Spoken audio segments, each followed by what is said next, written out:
Hello, everyone. Welcome to the third event in our new virtual Training Top 100 Insights series, brought to you by Training Magazine and Brella, our meeting production partner, which helps companies produce engaging, live, virtual, and hybrid events just like this. I'm Lori Freifeld, editor and publisher of Training Magazine, and I'm delighted to be here with you to moderate today's conversation on virtual reality in training. For those of you who attended our Training 2021 virtual conference back in February, and/or our previous Top 100 Insights virtual events back in May and July, welcome back. For those of you who are new to our virtual events, we're happy to connect with you here today. We're excited to help you all continue to connect and network throughout the year, instead of just during our in-person events. Now, we do want this to be an interactive event, so I invite all of you here, both returning and new attendees, to introduce yourself in the chat. Go ahead, tell us where you're from, tell us what company you work for, tell us your title, but please also go ahead and share whether you are currently using any virtual reality in any of your training, and why or why not. I'm curious to know kind of where you are in terms of virtual reality. I know there's been a lot of talk about how expensive it is and time consuming, and there's a lot of things you gotta think about.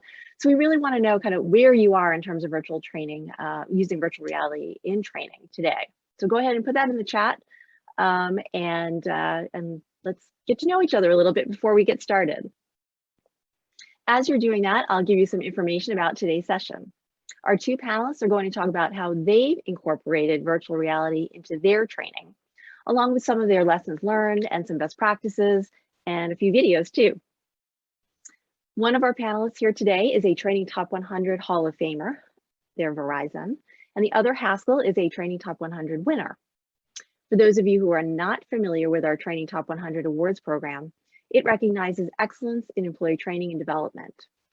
All companies are welcome to apply for the Training Top 100 as long as they are not training vendors, meaning that their primary business is not selling training products or services. Companies apply by filling out an extensive application form that is scored quantitatively by an outside research company and qualitatively by our Training Top 100 Hall of Fame and yours truly. All applicants receive a free feedback report and a qualitative scorecard, whether they make the list or not. The 2022 application is actually due next week, so people are kind of frantically putting those finishing touches on their applications. And we will be announcing the rankings at the Black Tie Top 100 Gala, February 28th, during our in-person, fingers crossed, training conference and expo in Orlando in Disney World. But first, our next event is our TechLearn 2021 conference, and that's going to be virtual, but it is still a live event. So we're going to be doing it in real time, so you're going to be able to connect and chat with each other in real time. That's taking place this fall, and that event actually features 130 different learning experiences. So trust me, you don't want to miss that. Registration is open now, so please go ahead and visit techlearnconference.com. You'll see that URL on your screen. And we're also offering a special discount to all Training Top 100 applicants. So please go ahead and use that discount. We hope to see you at TechLearn. You'll also want to check out the dynamic lineup of certificate programs that we're offering after the conference. Plus, there's Camp GameCon, where the adventure awaits. I'm not going to say any more because it's pretty cool. So you definitely want to sign up for that and check it out. Okay, now we're just about ready to begin. I do have a few housekeeping things for you. Each of our two panelists will speak for about 10 minutes and show a brief video or two. But we're going to stop for a question in the middle of each of their presentations, and again, when each of them finishes. Then we're going to spend the remaining 15 or 20 minutes of this session answering more of your questions. So please go ahead, type your question in the question and answer pane, not in the chat pane, because that makes it easier for us to pull those questions out. And remember, don't wait until the end. You can ask questions at any time, and I will be going through those and pulling them out to make sure that they get answered by our panelists.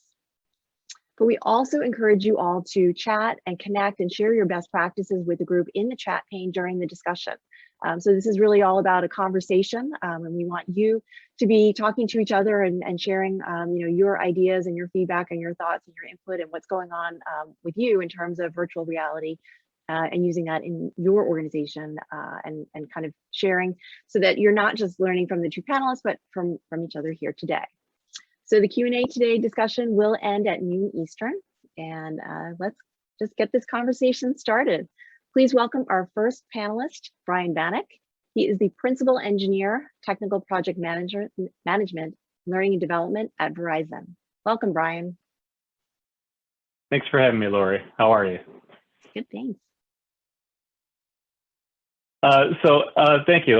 My name is Brian Bannock, and like Lori said, I'm a principal engineer. Basically, that's a fancy title for a project manager. There are 3 of us on my team here at Verizon. We've spent about 4.5 years in the extended reality space. I say extended reality because, as I'll be talking later in my presentation here, virtual reality is actually just a portion of what we talk about when we talk about virtual reality.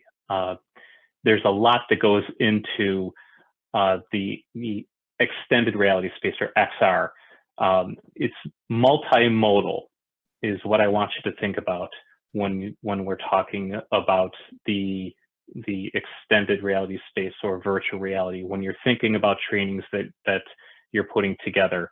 Because if you're just thinking in terms of virtual reality, if what you're thinking of is that Ready Player One experience, and you're thinking of just putting a headset on somebody, you're already limiting yourself. So I digress on that. That's going to be a little bit later, when right after the video I show you. But just to talk a little bit about our team, is Verizon's a little bit unique in what we do. We actually have a team that has a bunch of specialized programmers and project managers and graphic artists that all came together to create what we do here, and it's actually under HR. It's not under IT. A lot of companies would have this type of team under IT, but we're fortunate enough to have this type of specialized team under the HR umbrella, creating these types of trainings and experiences.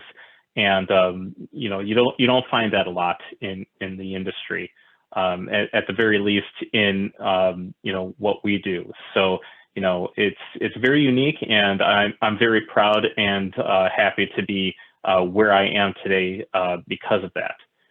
So you know, moving onward, talking about what we do and some of the lessons learned.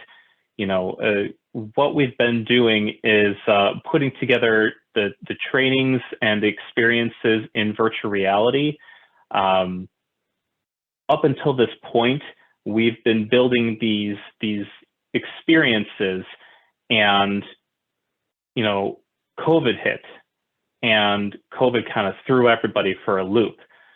But it kind of made us take a step back and realize that what we've been doing up until this point has kind of been on the right track, and it really validated a lot of what we've hypothesized beforehand with our experience in the field. And it's that immersive content has layers. And when we're providing the learner with different ways to interact with the experience, so whether it's that full immersive experience or mobile, or using Articulate or Captivate or a browser-based experience, you know, each different way you have to interact with that same experience, even if it's slightly different, you're going to capture another section of your audience. And we had a project that is really a good case study for this. It's called Leon, and it was a de-escalation experience for one of our call centers, where we had unhappy customers call in, and our reps had to help those customers and really calm them down first, and then help work with them to come up with a solution. So you know, the initial experience was a full VR experience. They put on the goggles, and they had a customer sitting across from them, and then COVID hit, and our goggles were grounded. And so we had to figure out, how do we keep this experience going without our fully immersive gear, the hardware. So we went back to the drawing board and we found a software solution using a platform called Lego that allowed us to do a coaching model with video and pre-rendered experiences. And you'll see in the video what our team did, pulling apart the fully rendered immersive experience and piecing it back together, and still maintaining a level of interactivity with the reps. And in the end, it was still successful, and we were able to capture, in my opinion, an even greater portion of the audience than we were at the start, just because we were able to reach people that maybe weren't able to put the goggles on in the first place. So, Lori, if we can roll the video, you'll be able to see what we were able to do, by looking at it from a different angle.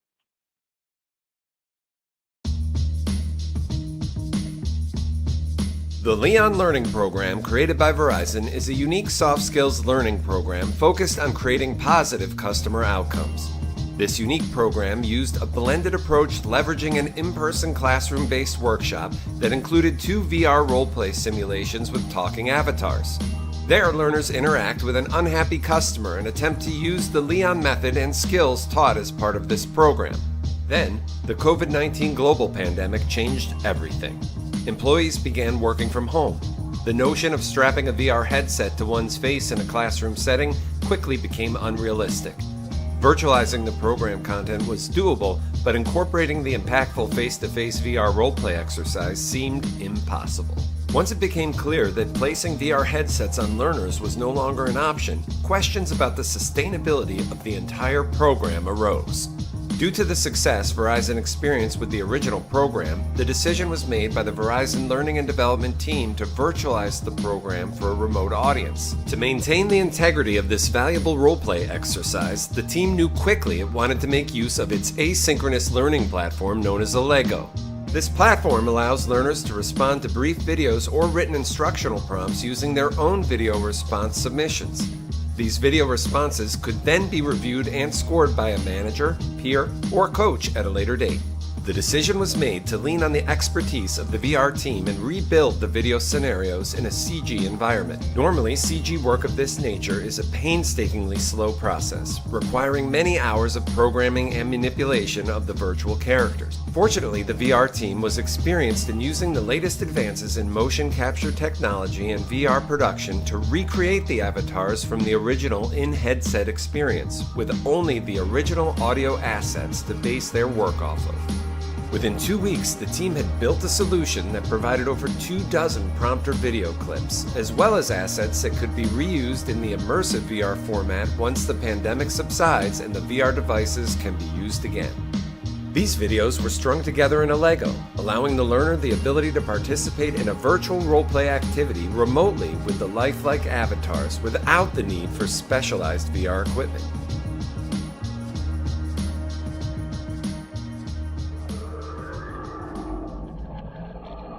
We'll start our demonstration just inside the Lego learning program that the Verizon Learning team assembled. Once enrolled in the program, the learner launches it and finds a series of tiles. The learner proceeds through each tile in order, starting with the Introduction How to Use a Lego Pre-Work tile. This introductory video provides learners with a short tutorial explaining what they are expected to do in the Lego system and describes how the roleplay exercise works. Then, they watch a brief tutorial on how to navigate and successfully use the Lego interface. Then they're ready to begin interacting with avatars virtually. Each video prompt plays out a different part of the conversation. This gives the learners an opportunity to practice the different skills they learn in the instructional portion of Leon. The avatars respond and behave just as a real customer might when frustrated, simulating the realism of the in-headset experience. Learners respond to the avatars via their own video segments, which they can preview themselves and eventually turn in for feedback and coaching. When put together, these segments play out different parts of a conversation and give the learners a chance to practice all of the skills in an authentic way.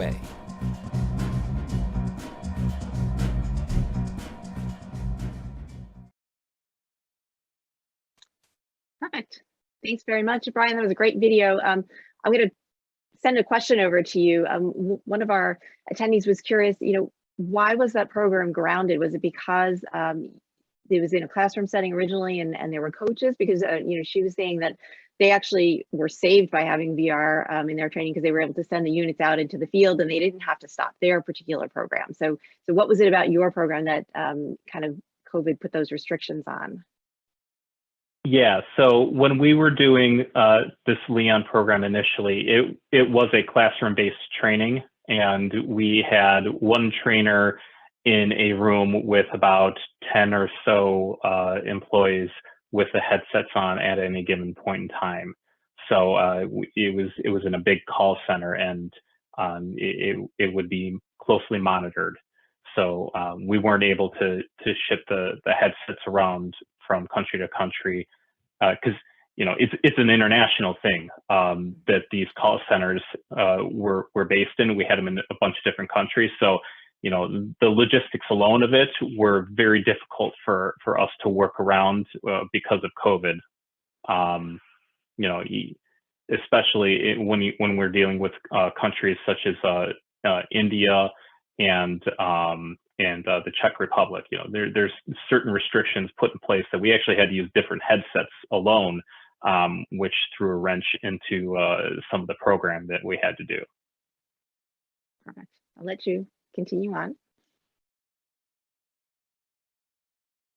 Okay, so if there's no other questions there, we'll move on to the next portion of my presentation here. So, moving forward, what we're going to do differently here, and I'm not going to say too differently, is we're going to continue this multimodal thinking, and it's not going to be so much of having to pivot midstream like we did with Leon. It's thinking about it from the ground up. Anything that we do from the ground up is going to be multimodal, and this is what we're doing on a couple of projects that we've got in the hopper right now. Is we're thinking of how can we do this in a couple of different ways right from the start. And just to maybe prompt a couple of questions that you might be thinking of right now, this is probably a way to get buy-in from leadership right from the start, where they might be thinking, well, I might be having to invest in some equipment right off the bat. That sounds expensive. Well, this might be a way to start your program along without having to invest in too much equipment right away. Start it in the browser, start it on mobile, because you've already got that equipment there. And then, the equipment investment is maybe okay, well, this is that premium experience when you get to the immersive portion of it. That's the if you've ever heard of AltSpace or maybe Facebook's new Facebook Horizon, they've got multimodal ways of interacting with there. You can still be on a computer or be on your phone and still interact with other people in that space. So that's some food for thought when you're developing certain experiences in the VR space. So how can you get into it? Do you do it in-house? Do you do it externally? What kind of talent do you need? We tend to start thinking about developing it internally because we do have the team here in Verizon. And as I was saying earlier in my presentation, we're kind of unique in that we do have this talent internally because it is highly specialized. You need game programmers, just because even though we're a business, VR itself is highly specialized towards game programming. That's just the kind of code that is needed. There's tools, Unity, Unreal. These are the two engines that are highly used for VR programming. They operate under C# and C++. You need network technicians because any sort of streaming that happens in VR, that needs to be highly specialized. Any sort of motion sickness that may happen under VR that you may have heard of, that usually happens because it's not optimized when there's streaming going on. So if you're watching a video or something in VR, or there's any sort of lag that happens, that's when your eyes and your brain aren't synced up in the VR headset, and things get a little wonky in there. So it's very important that those are in sync. You need very capable graphic artists. So we use Blender, iClone, Substance. Those are some of the things that you saw in the video. We have 3 project managers on our team, as I was saying, myself included, to vet some of the stuff coming at you when people come and say, oh, well, we think VR is very great for the projects that we need. And people literally bring everything to you. And we are the ones that have to say, well, maybe the code of conduct training isn't the one that's going to be right for VR. But this manhole simulation that you want to build, yes, that's absolutely great, because it's dangerous to do. It's impossible to run everybody through it, and it's potentially it could be life-threatening. So you have to think of scenarios in which it could be rare to happen, or impossible, or dangerous, or even very expensive to do. Those are the kinds of situations that you might want to consider for VR or XR. If you're thinking about equipment, do you buy Oculus? Do you buy HTC? Do you buy whatever kind of headset? They're all starting to level out in terms of equipment features. It's just what's going to be compatible with the software that you want to run on it. So I wouldn't stress too much about that. My advice for equipment or infrastructure or software, or even what vendors do you go with, get your IT involved from the start. They will thank you. Your vendors will thank you. It will make your life so much easier. We brought our IT departments in very early on and it's made such a smoother transition, because even though it is a newer technology, it's shown that we're willing to play ball with IT, and it's made a smoother adoption of the newer technologies within Verizon that are needed to happen in order to get this stuff to work with our own existing infrastructure. So you got to play ball with IT. So bring them along. They might know questions to ask that you might not be thinking of. So, and in terms of those external suppliers, if you're not going to build it in-house, a lot of you have probably known how to vet external suppliers. It's really no different for VR. It's for those, a lot of them have matured now in the past couple of years, especially in the last year because of COVID. A lot of them have had a lot of time to really mature their offerings that they're doing right now. And there's some really, really good ones out there. It's still a small space. A lot of the companies that do XR trainings that have engaged vendors, we all talk to each other. So Verizon, American Airlines, Fidelity, MasterCard, we all have done VR trainings in some way, shape, or form, and we all talk and collaborate with each other so that we know, who's been doing good ones, whose quality is up there. So it's very much word of mouth still. So we're happy to chat and make recommendations as well. But again, if you're really on the fence about whether or not somebody's good quality, again, get IT involved. But you need to know scalability, licensing, cost, things about how questions that you would ask any other vendor if you're vetting them. What I would say is a big one that a lot of people might miss is just, I would caution you against pigeonholing yourself into a different delivery mechanism for each type of content or headset, as that can become impossible to manage. And what I mean by that is, think about this. Most of you already have an LMS that manages all of your content. So why would you go out and buy a separate one just to manage your VR content. And that is the case with a lot of vendors out there. Is that just because a couple of years ago that was the case, because it was kind of the Wild West out there, and they've matured their offerings since then. They're still out there, and that's how a lot of vendors really have streamlined their offerings. Is that they distribute their content through their own proprietary LMS. It's not to say that that's a good thing or a bad thing. That's just how a lot of vendors work. But you can have content go through your own LMS. You just have to know where to look.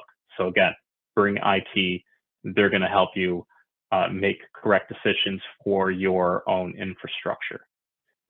So just to kind of give a couple of final thoughts, because I know we need to move on to our next presenter here, is that XR has layers.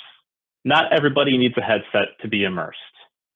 And when developing your XR learning plan, you need to think multimodally so that you can be accessible to the largest amount of people possible. So especially when you're trying to get that grassroots adoption, if you're really trying to grow an XR program within your company, think multimodally. You'll get more adoption that way than just saying headsets are bust. And having in-house talent is great if you have it, but don't forget about the in-house, the vendor market. They've really matured greatly over the past year, and there's a lot of really good companies out there that can also supplement if you do have in-house talent. But be sure to bring along IT, because they're going to tell you what's going to work with your infrastructure or not. And I've seen too many companies go in and then have to change midstream just because what they've got is not compatible with what works with their company. So bring along your technical expertise. So that's what I have. So thank you. Lori? Perfect. Thank you, Brian. I think you actually anticipated a lot of our attendees' questions. So great job there, because I obviously you've put a lot of thought into this, and your team has put a lot of work into what you've been doing and trying to figure out the best path forward for Verizon in this case. So one question is, what would be an expected cost range to outsource the development of a VR experience? I know you've done most of yours in-house, but did you kind of research a little bit what it would cost to do it if you had to outsource it? So that's really kind of a loaded question, I'll say. It really depends on what you're trying to do. Again, the whole multi-modality comes into play. If you're trying to do a 360 video, that can potentially be expensive if you have a lot of shots, or it can be very cheap if you have very little shots.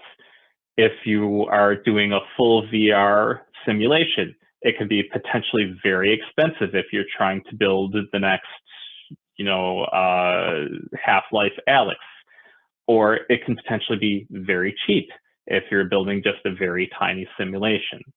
So, it's hard to put a price tag on it if you're not really, if you don't have the requirements put out there right away. So I don't want to say that I'm uncomfortable putting a price tag on something like that right off the bat, because it really depends on what you're trying to do. But I'll say that if you're trying to shoot video, it can potentially balloon out more expensive quicker than if you are trying to do fully rendered VR. Fully rendered VR has maybe a higher upfront cost, but it gets cheaper in the long run once you have an engine in place, because you can just make tweaks here or there. Perfect. Makes sense, and I'm sure that gives everyone a lot of food for thought. And obviously, you kind of have to, as you said, have an idea of the scope of what you're looking for, and figuring out what the expectation is for the training to achieve, and what type of behavior change you're looking for, and what type of outcome you're looking for, and that kind of thing. Absolutely. Perfect. Right. So you gotta lead with what you're trying to accomplish. Don't lead with the technology. That's what our leadership has always been trying to hammer away at us, because the minute that we start leading with the technology, then things start to get a little sticky. Absolutely. And expensive, I'm sure. Yes. Perfect. Well, we're going to go back to you in a couple of minutes to answer some more questions, but thank you very much for that presentation, all that wonderful information. We're going to show a quick video first before our next panelist from Haskell. So just take a look at this for a moment.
Perfect. Now please welcome our second panelist, Hamza Shambari. He's the Manager of Construction Technology and Innovation under Disruptech at Haskell. Welcome, Hamza. Thank you so much for having me, Lori, and great presentation by Brian. It was really awesome. So yeah, I mean, everybody probably knows who Verizon is, but not a lot of people know Haskell. So maybe that's a good place to start. Haskell is a design-build firm based out of here in Jacksonville, Florida. That's where we're at. Roughly 1,600 employee, a little bit over $1 billion annual revenue. What we do is a lot of, the design aspects, when it comes to facilities and infrastructure, and then the construction part of it. And if you know anything about construction, you know that construction is inherently dangerous, right? So there's a lot of hazards that are lurking around. If you saw that in that trailer, there's a lot of hazards in every job site. And they're just lurking around. They're just waiting for somebody to trip or take a wrong step or not pay attention to one little thing. And then that can, become either very catastrophic and a fatality, or it becomes a very serious incident, or even a minor incident, whatever it is. That's what we're trying to fight against. And that's our main goal. So we're always kind of like, as Brian mentioned, always go back and try to solve for a problem, right? Not focus on the technology. And that's where we started. We started looking at why, what are we trying to do, and why are we trying to do it? So one of the first things is part of our kind of like mission for 2025 and goals for that year is like, what are we trying to achieve by then, is reaching a very, very high goal. You can call it a reach goal, but it's still possible to reach, which is having 0 incidents on all of our job sites. We have at any given time at least 100 job sites going on around the country and even around the globe. And there are so many different things that can go wrong at any time. So we're trying to focus on how do we bring all of those and focus on safety first and foremost, right? And the best way that we can tackle that, I mean, you can put in so many different things that can help you with the equipment and safety, personal protective equipment and all the other stuff. But if nobody's using it, if nobody knows how to use it, if nobody knows what they're looking for, then you might not be able to prevent some of those incidents. So that's why we went back and we said training. Training is the most important part of this journey.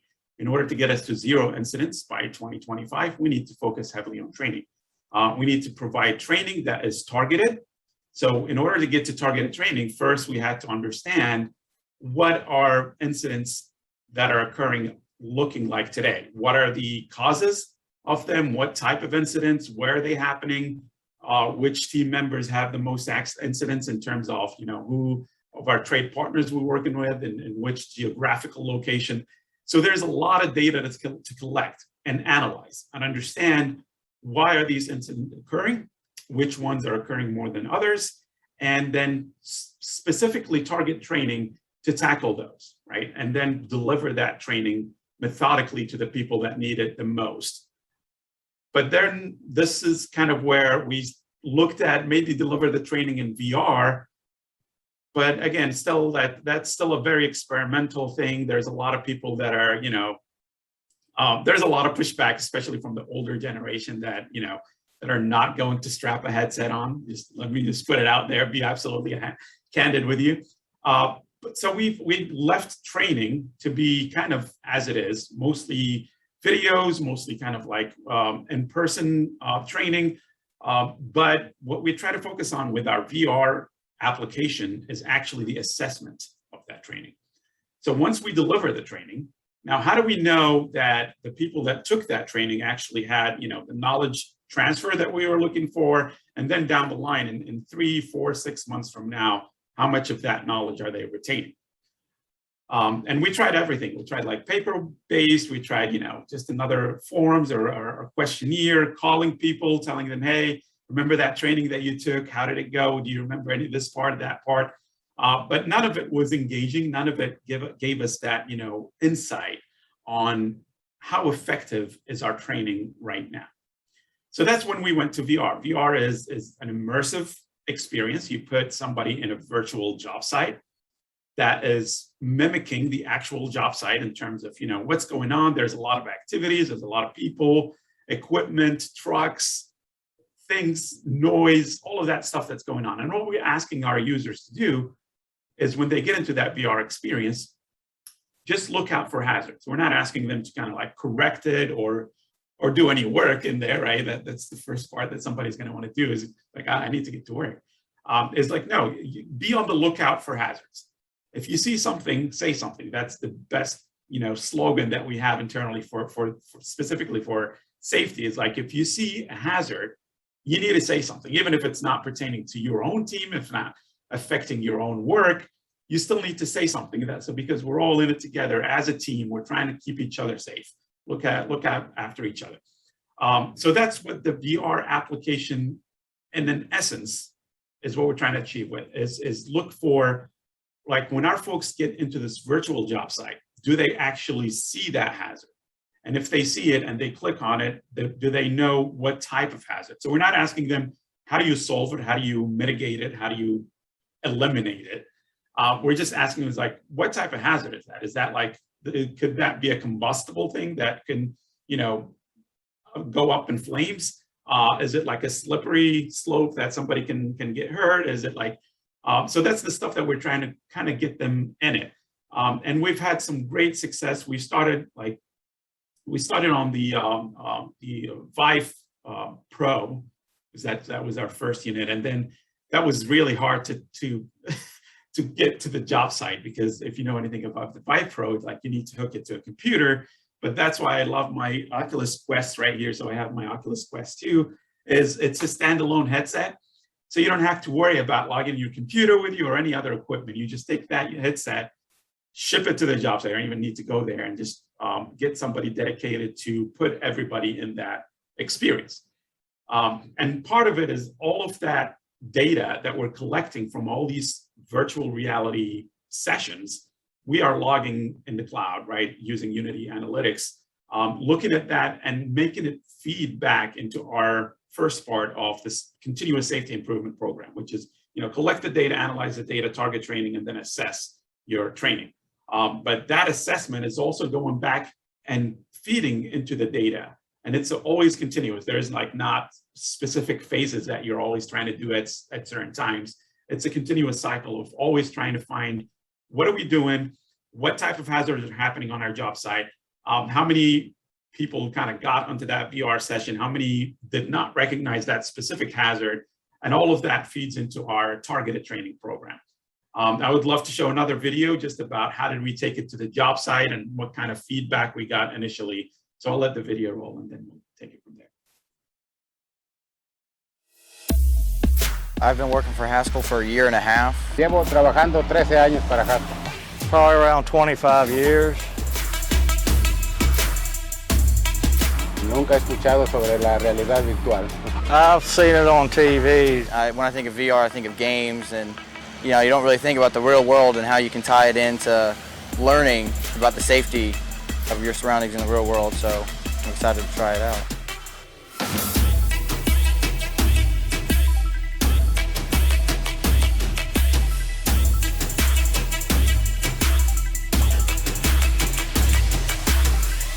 Because then it puts you there in the place where the hazard's at. You could learn a lot from it.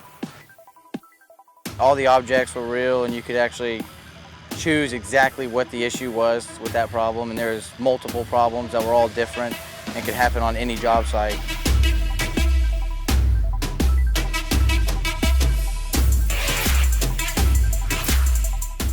What I experienced today is something new, going to be good for our future. Oh, I think it'll grow massively, especially for the younger guys like me who are coming out of high school and know this technology. They like the VR and they want to do it. It's so much easier instead of bringing them to the job sites and actually having them experience firsthand. You can just do this before, and they'll know what the deal is before they actually get to a job.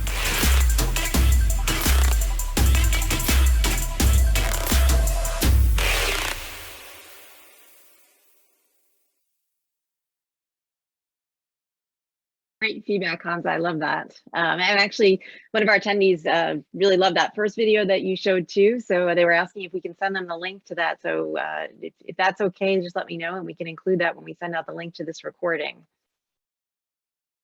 Yeah. So perfect. So one of the questions is, how long is your VR experience? Brian touched on this a little bit, but because people are always asking, do you notice any health-related issues? Dizziness, the nausea. I'm going to be honest. If that were me and I had to be trained on that, I probably would last about 30 seconds, and it would be over for me. So, for people who have kind of that motion sickness problem, how do you kind of manage that? Yeah, that's a very important piece of it. And to be absolutely candid with you, we gotten to a point where people would just say like, no, I'm not putting that on my head, right? Yeah. And they just have to deal with it, right? But vertigo, VR vertigo is a thing, right? And there are some people that are more prone to it, so you just have to kind of, before you put them in it, ask them questions about like, have they ever been in VR? Do they have any seizure in the past, anything like that might affect their experience overall, right? Really, it's a case-by-case basis. But what we try to focus on, so we have a timer on this session, but it doesn't really count down, it counts up.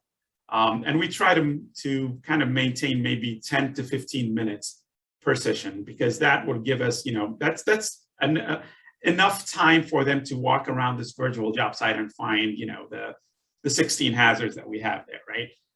But the caveat on that is that we made everything in that virtual environment selectable, right? So we've seen that was a lesson learned from a previous version where people would just kind of like highlight and try to see which item they can select. And he's like, oh yeah, that's a hazard because I can select it. But we changed it a little bit so that everything is selectable. So you have all these neutral elements that are not necessarily hazards, but are there just to kind of make sure that we are getting the correct data. So to answer that question very briefly, maybe 10, 15 minutes per session. And then if they want to go back and do it again, by all means, we let them kind of play around with it. We've had some people that come back and is like, I didn't like my score. I'm sure I can find more hazards. Let me in there for 30 minutes, and they were fine. Competition is a good thing, right? Absolutely. Gamifying this is always a great idea. Perfect.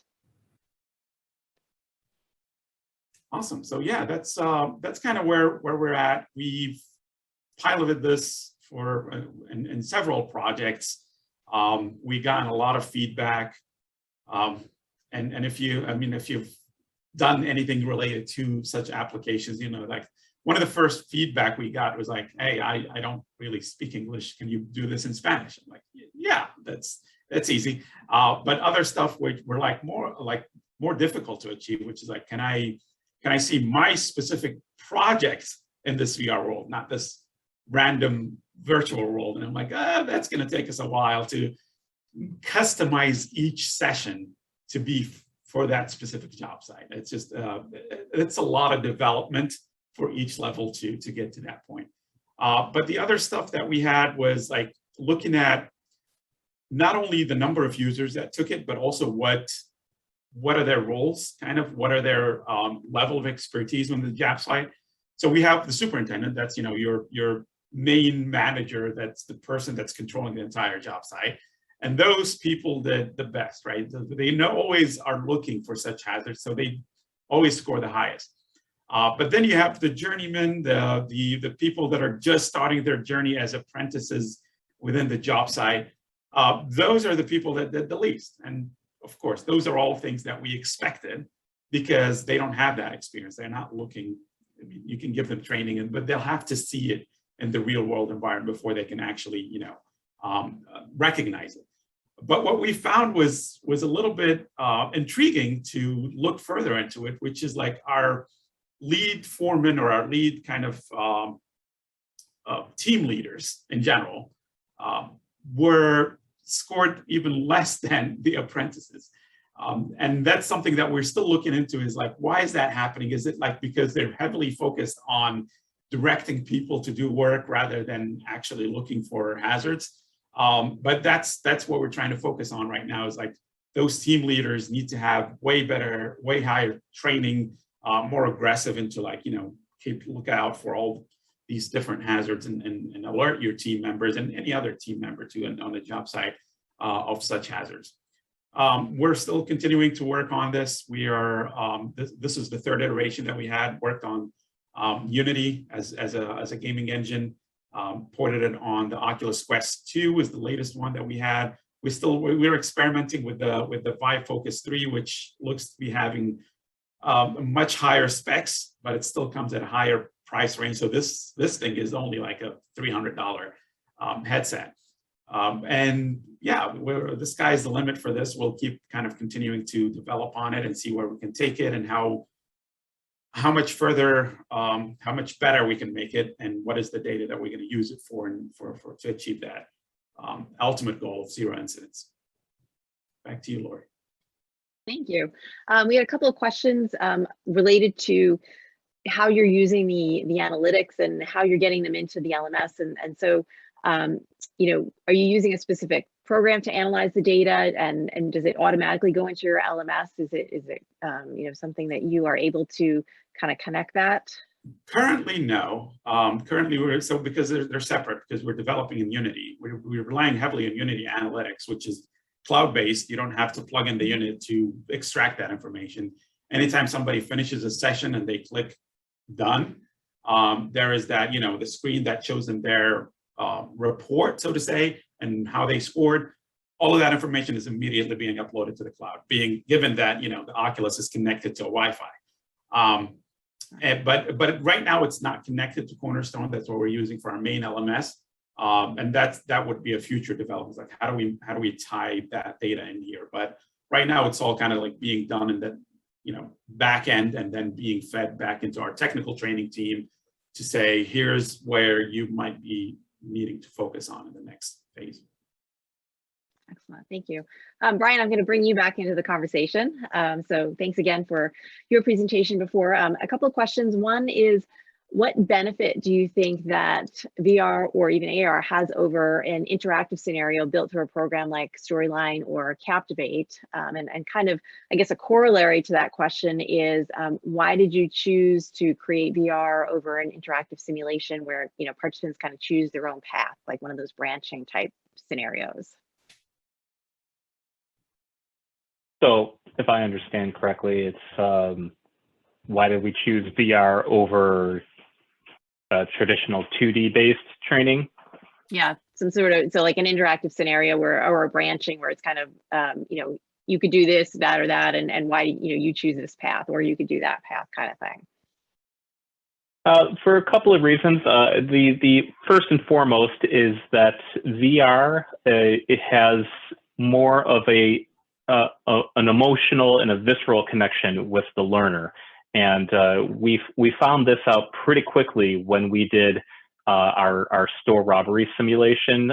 This is something that you might have read about or seen on the news a couple of years ago that we did, where it was a 360 video, which is something that probably could have easily been done via a traditional 2D storyline or Captivate or something where you can click through and choose your own adventure.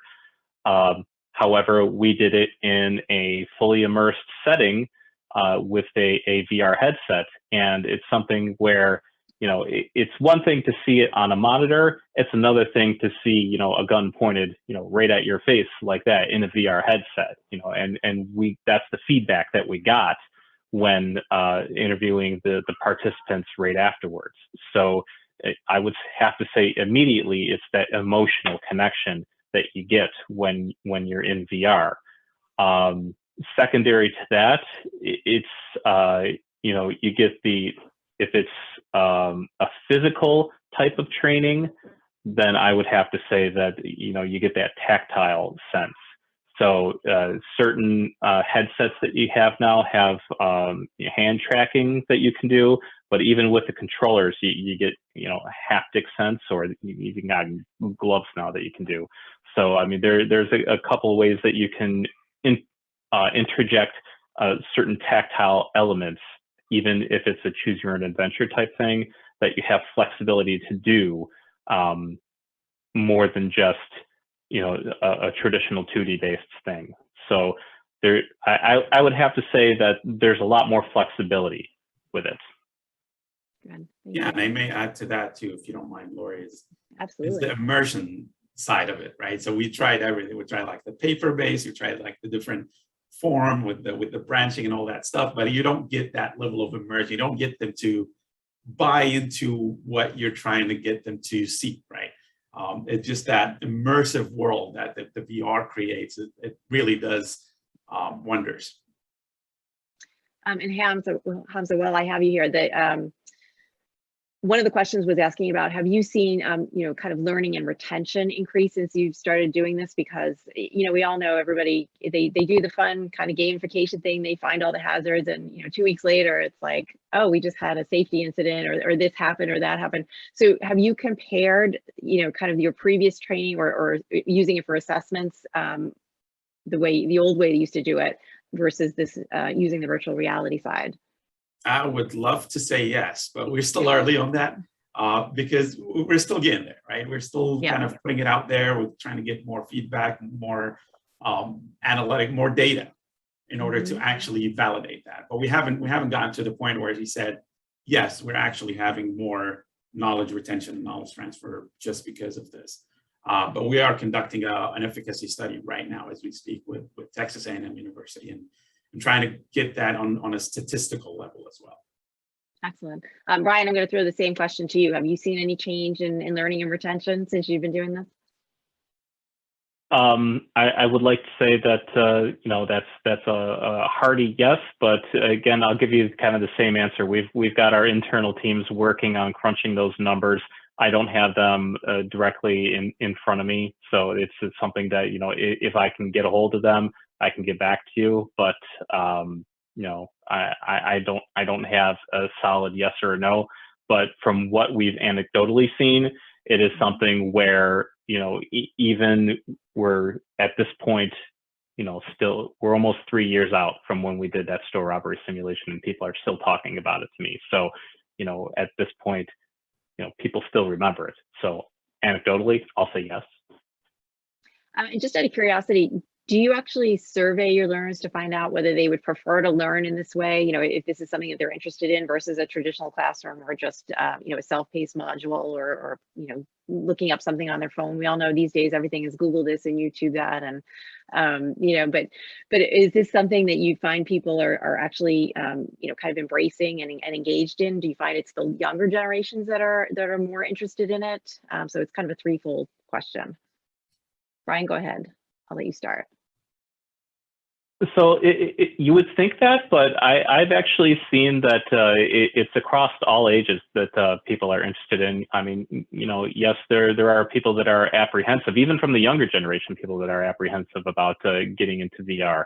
But you know, there's people across the board that are interested in it. So as far as, you know, sending out surveys, I haven't heard of any surveys internally that are going on in terms of, you know, what medium they would be interested in, but I can tell you that we are, you know, basically shooting for any and all approaches to try and get engagements. And Hamza, what about on your side? Have you talked to the learners? I mean, obviously we saw that video. We kind of keep it as an optional thing, right? So I'm not going to go to a job site with a headset and say, you all have to strap this on and figure it out. No, it's an optional thing, but we don't really kind of like ask them up front. It's more like you have all these different mediums that you can ingest some of those training from, and you get to kind of choose and pick, as long as you're doing something, right? As long as there's a line that in LMS that says this person completed that training, that's all we care about. Absolutely. And Hamza, there was another question for you about did the VR simulations that you created, were they created internally, you know, by your team, or did you have some sort of vendor relationship that you used with a third-party developer? It was an internal development, but using kind of, so what we did is we love working with universities a lot. So Texas A&M was what we're doing the efficacy study with, but before that we worked with Kennesaw State University, where we're working with their computer science program and saying, hey, you have students, they're excited about games, they have the capability to develop this. Can you help us? So we did all the design, we did all the background aspects of it. It's like, where does how does the virtual job site look like? Where is the hazards at? But they did the development for us for of course, an agreement with the university, of course. Absolutely. We had one question about why you're not making the VR training obligatory or mandatory. Why just optional? I'm going to guess it's because obviously if you force someone into doing something, they're probably not going to learn all that much. But you know, from your perspective, is that kind of what you felt? Yeah, you can't force anybody to do anything. They're going to do it to check a box. But does that really do anything now? Yeah, absolutely. And Brian, did you ever think about using AR instead of VR? I know you talk about XR actually, but you know, is augmented reality kind of part of that whole equation? Yeah, I would say augmented reality is part of the equation. Augmented reality, in terms of what we do, is, you know, it's one of those things that always seems perpetually, you know, 3 years away. You know, if you would have asked us last year, I would say it's 3 years away, and asked me, you know, 2 years ago, it was always 3 years away. So, you know, augmented reality is different and more difficult to do than VR because there's more processing power needed. It's always these overlays that are needed over your physical environment. So there's a lot more that needs to go into it. But you know, yes, we've actually done some pseudo AR training and app-based things, but we more lean heavily on VR because it's, you know, what's in right now. I don't want to say it's easier to do, but it is easier to do. It's more effective right now until the technology becomes more caught up. And you know, and you know, a little bit less expensive, we'll say. Absolutely. Hamza, is that your experience likewise? Yeah, absolutely. I would concur with everything he said. Perfect. Well, I think we literally have just 1 minute left, so I really do want to thank both of you for being here and sharing your expertise and your feedback, responding to all of these questions. I want to thank all of you who were attending today for those really insightful and powerful questions and really making us kind of dig deeper into this topic. And I'm sure the two of you probably could talk about this all day. But unfortunately, that is all the time we have today, but I thank you both. Many thanks to Brian and Hamza, to all of you attending. And a big thank you to Brella, our meeting production partner, which helps companies produce engaging live, virtual, and hybrid events, as I mentioned before, just like today's event. Please be sure to check out our upcoming TechLearn virtual conference. It is taking place October 25th to 29th, and I very much look forward to seeing you there. In the meantime, have a great rest of the day and good luck getting virtual reality into your training. Thanks so much, everyone.